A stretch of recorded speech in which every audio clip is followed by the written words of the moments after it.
welcome Hattiesburg, and a pleasant day to all our listeners. This is Abby, your host for Southern Miss Today on Southern Miss Radio. I'm here to bring you updates, news, and more from our community. To add to all the excitement today, we have Mississippi Moments with Letha Jackson and a news wrap with Justin Glowacki to ensure you're up to date on all the hottest topics. And guess what? We have a very special guest for you today, Austin Flores. You definitely want to stay tuned for what he has to share with us today. But before we jump into all the fun, here's a quick message from our sponsor. So hang tight, we'll be right back with more Southern Miss Today.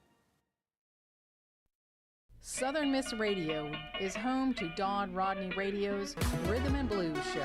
WUSM, Southern Miss Radio, 88.5, Don Rodney Radio's Rhythm and Blues Show, another summertime song. I love this. Don Rodney Radio spotlights the composers and performers of Mississippi Delta Blues, such as Charlie Patton, Mississippi John Hurt, Robert Johnson, and more. Here on Southern Miss Radio, Sundays from noon until 2.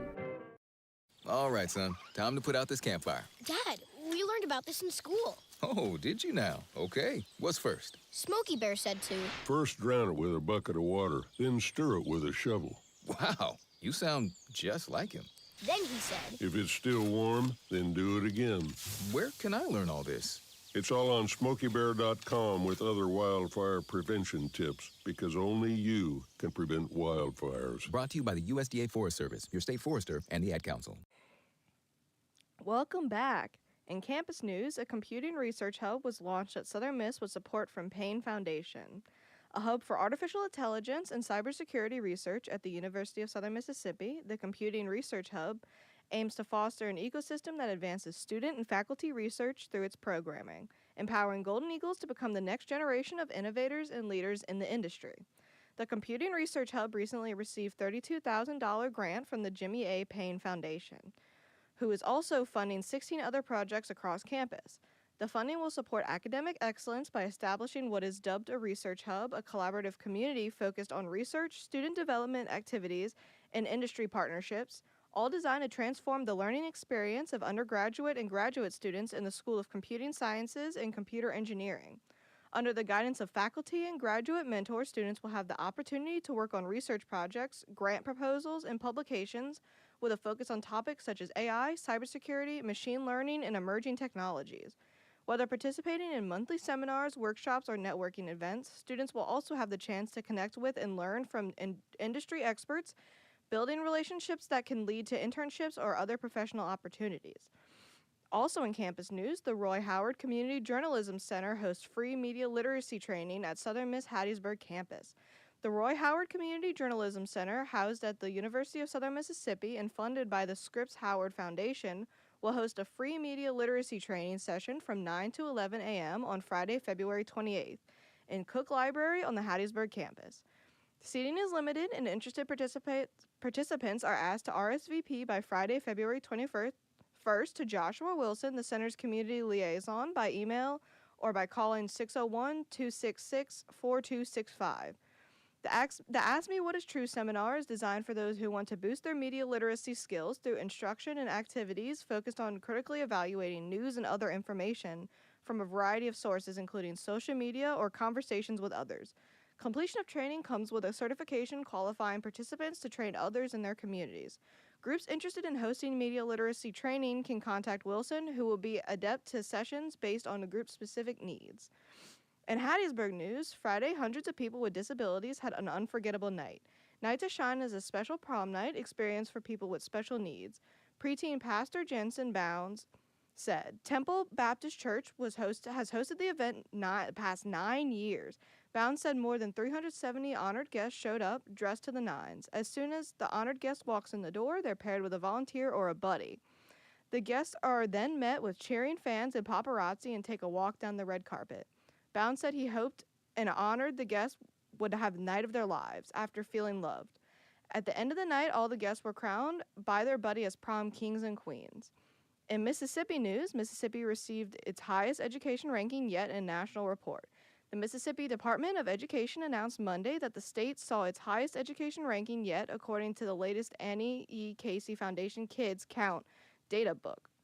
The 2024 Kids Count Data Book ranked Mississippi's education as 30th in the United States, which is an improvement from the state ranking 32nd last year and 39th in 2022. According to the Mississippi Department of Education, the 2024 Kids Count Data Book is a 50-state report of recent household data development by the Annie E. Casey Foundation that analyzes how children and families are faring in addition to education. The 2024 Kids Count Data Book also examines economic well-being, health, and family and community factors for each state, providing an assessment of 16 factors impacting a child's overall well-being.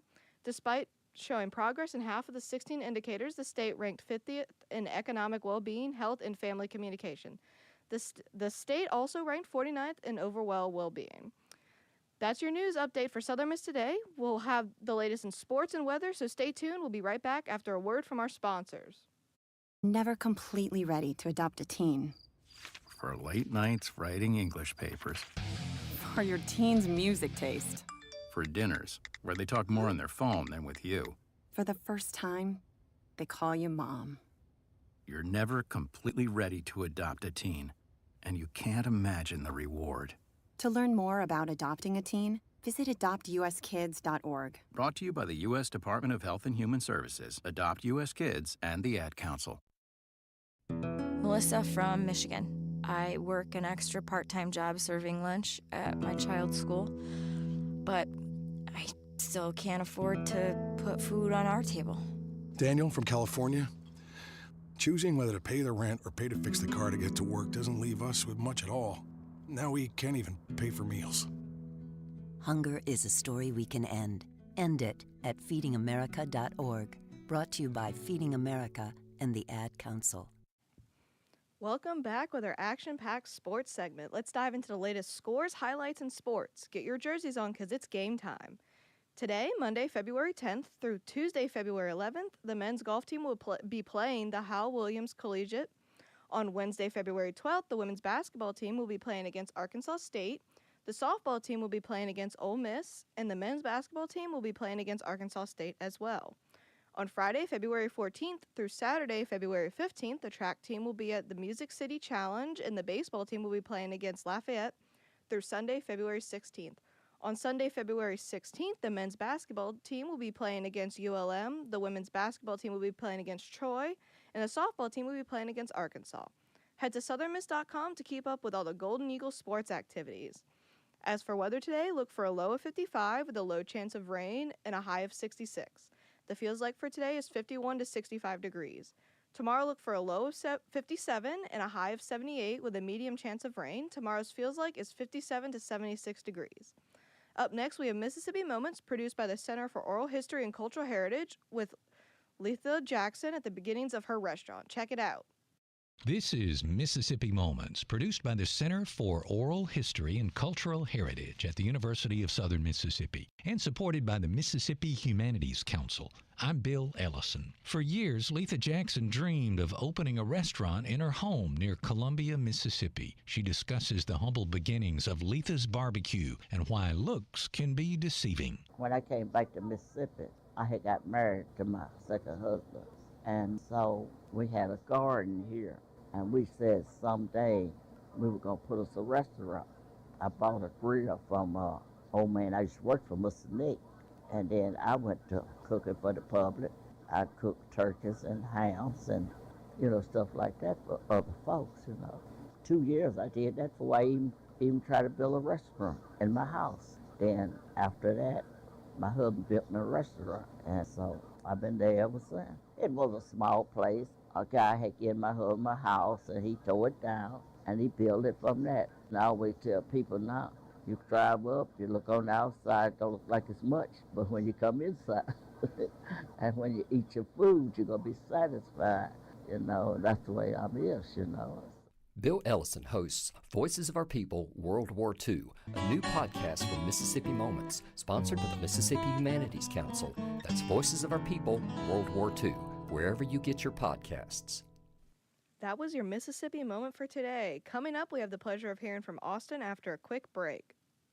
My simple solution to the problem was remove people from the scene and help them feel safer. In response to attacks against Asian Americans, Maddie Park raised over $250,000 to donate cab rides to the Asian community. There is so much more work to be done. We really need to come together and tackle this issue as a community. Support the Asian community. Learn how at lovehasnolabels.com. Brought to you by Love Has No Labels and the Ad Council. Put a frog in boiling water and it'll jump right out. But put a frog in cool water and slowly heat it up, that frog will boil. As veterans, we tell ourselves the lie that we can handle anything. We let the water boil. You are not a frog. If you or a veteran you know needs support, don't wait. Reach out. Find resources at va.gov/reach. That's va.gov/reach. Brought to you by the United States Department of Veterans Affairs and the Ad Council. Now, please give a warm Golden Eagle welcome to Austin. How are you? Good morning. How are you? I'm good. How are you? I'm happy to be here. I'm excited to be on the radio. Welcome, welcome. After you work here, it's okay. Could you introduce yourself for people that are listening, por favor? My name is Austin Flores. I am a sophomore here at the University of Mississippi, and I'm also the show booker for today's show.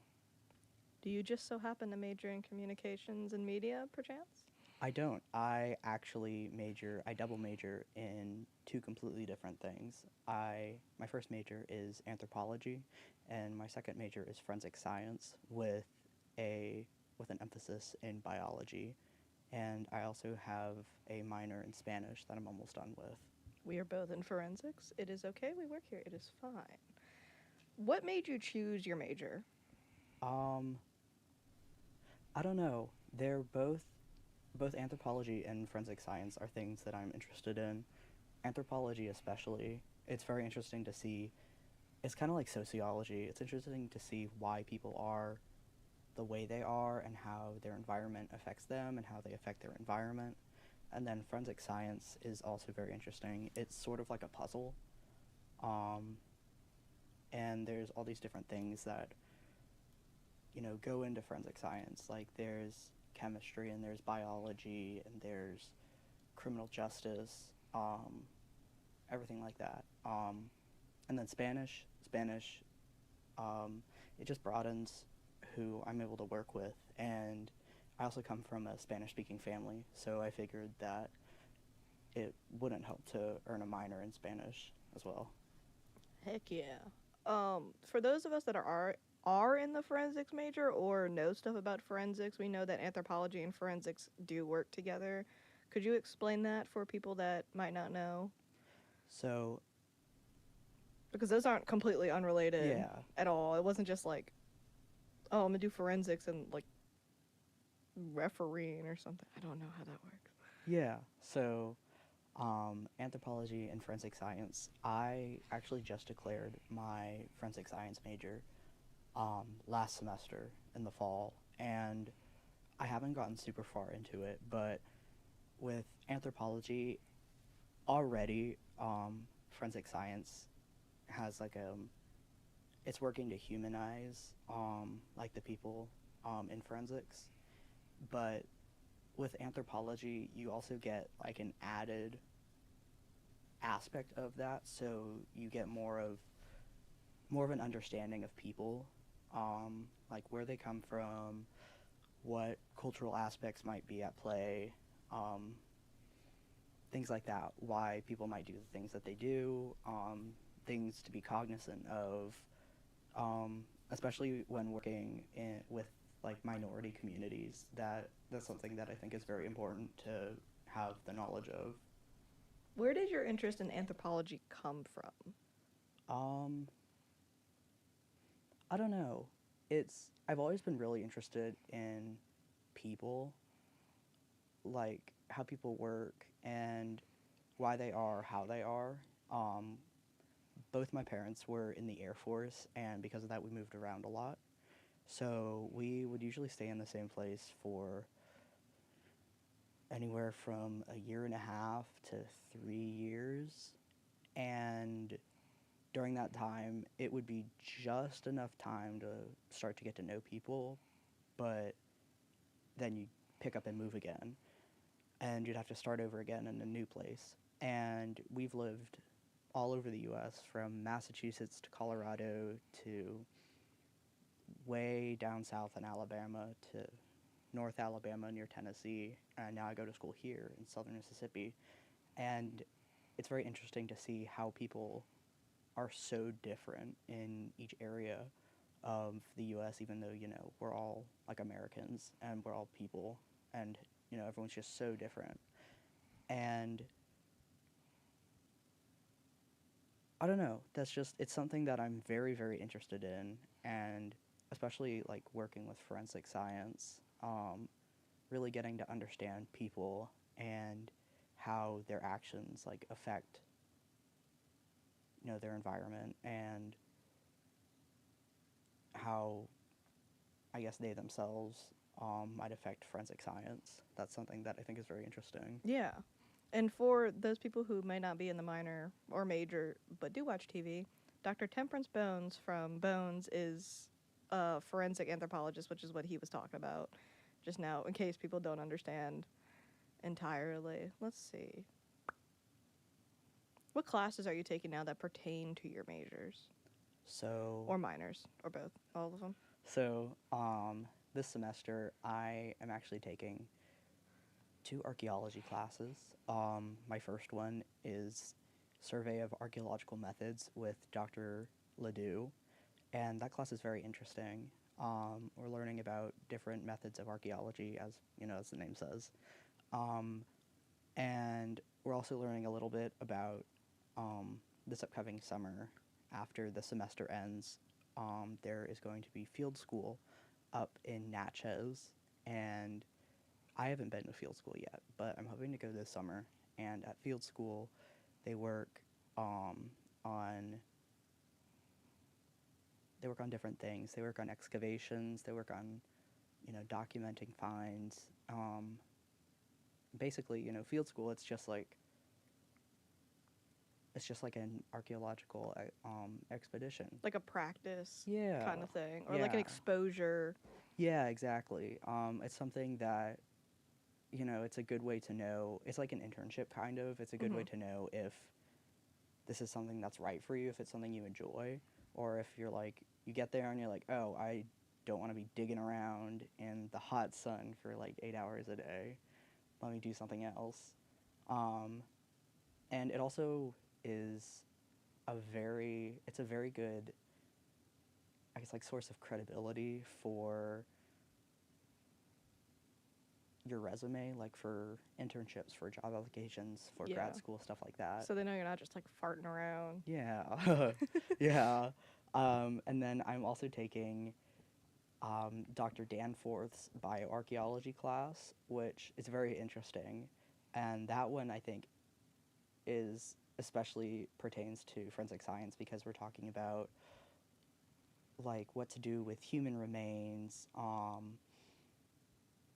like ethics that go into disturbing human remains or finding human remains, or even removing human remains from where they're found, and storing them. What are the ethics of putting someone's remains in a museum? Who has the rights to remains that are found? For example, with descendant groups, groups that are, descendants of the people that are found, who has the right to claim that body and give them a proper burial? And then I'm also taking online this semester Dr. Hu's Intro to Forensic Science 2, and that one is interesting as well. It's like a continuation of Intro to Forensic Science 1, which I took last semester with Miss Christy. Oh, Johnson? Miss Christy Christy Johnson. Johnson. Excuse me, sorry. And that one's also very interesting. It's just talking about, it's like a big overview of forensic science, what each kind of division within forensic science does. So, for example, last semester, we learned how to fingerprint. We learned how to do tire impressions or footprint impressions. We learned about blood spatter analysis, and that is spatter, not splatter. That is something that we learned was very important. the differentiation. We learned, you know, about ballistics. Yeah, so those are the classes I'm taking this semester. Awesome. For those who may not know the difference between archaeology and anthropology, or, well, not necessarily the difference, what they do hand in hand, because you mentioned taking archaeology classes, not anthropology classes. Could you talk about that a little bit? So, I actually took a ton of anthropology classes last year, so I have to do the archaeology ones for major requirements. But anthropology, so within anthropology there are different, like forensic science. There's different divisions. So there's biological anthropology, there's forensic anthropology, there's archaeology, among others. And archaeology is just like a subdivision within anthropology. So with archaeology, you're actually going out and looking at not just human remains, but you can look at animal remains or, you know, ruins. You can look at like material culture that has been left behind and that is tangible. You can go out and look at it. And, you know, the things that you see in a museum, those are usually found by archaeologists. Anthropologists, that one is less,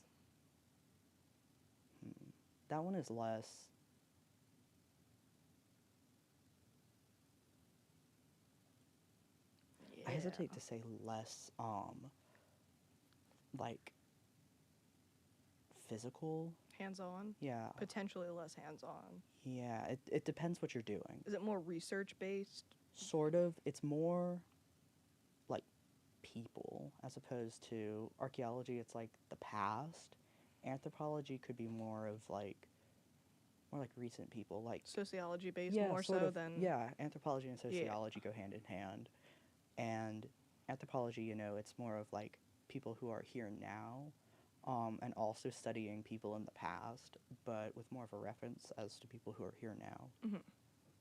Is this something you always wanted to do when you came to college, or did you, when you were younger, intend to be a soccer ball by chance? He's never going to get left alone. Sorry, Seb. So when I was younger, I don't know, when I was younger, I kind of went through the usual gambit of like I wanted to be an astronaut. And then I was like, crap, I'm scared of heights, you know? So no astronaut. And then I was like, oh. Well, Cadence also said astronaut last week. You know, everyone wants to be an astronaut when they're little. And some people do get to be an astronaut, which, you know, is super cool. Good on them. Dog astronaut. That's what they're interested in. But yeah, you know, I've always been really interested in people. And I don't know if that's just like the way that I am. Well, I guess, you know, it is. But that's something I've always been interested in. And especially like how people work, why they are the way they are, why, you know, people, like how people in Finland are different from people here in the United States, and why they're different. Like, why are people in Finland different from, you know, people here in Mississippi? Why are they so different? And what led to them being different? Or, you know, why are people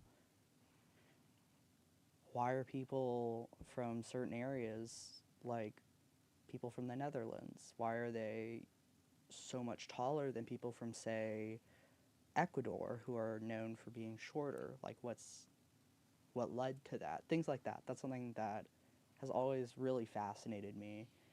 And forensic science, I guess, also goes into that, kind of why things, I guess more of like a puzzle, like kind of things are, this is what happened, and then you have to kind of figure out from there, like, how it happened, and then also kind of like, you know, like piece together the itty-bitty details into something that's bigger and makes more sense.